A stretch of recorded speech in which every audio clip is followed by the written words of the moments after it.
যাই হোক, আসসালামু আলাইকুম। আপনারা সবাই কেমন আছেন? আশা করি আল্লাহর রহমতে অনেক ভালো আছেন। আল্লাহর রহমতে আপনাদের দোয়ায় আমিও ভালো আছি।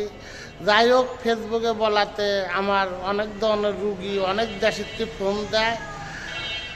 আমার নাম মোহাম্মদ রাজা শেখ। আমি তেজগাঁও শিল্পাঞ্চল থানায় থাকি, ঢাকা 1208।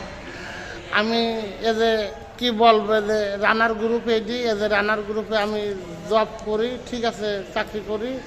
কথা হচ্ছে, আমি আগেকার মুরব্বীর কাছ থেকে অনেক ধরনের ওষুধের গাছ তারা আমার হাতে ধরা প্র্যাকটিক্যালে শিখাইছে। আমি গরিব অসহায় দান করি। যেমন হাট বুলাক 7 দিনে থাকে না। পৃথিবীতে যদি কেউ চ্যালেঞ্জ করবি যে আমার সাথে করতে পারে, আমার নাম মোহাম্মদ রাজা শেখ। আমি রানার গ্রুপে আছি। এখানেও আমার অনেক লোক ওষুধ খায়। এখনও বাংলাদেশে 5টা ডিসি আমার ওষুধ খায়। ঢাকা শহরে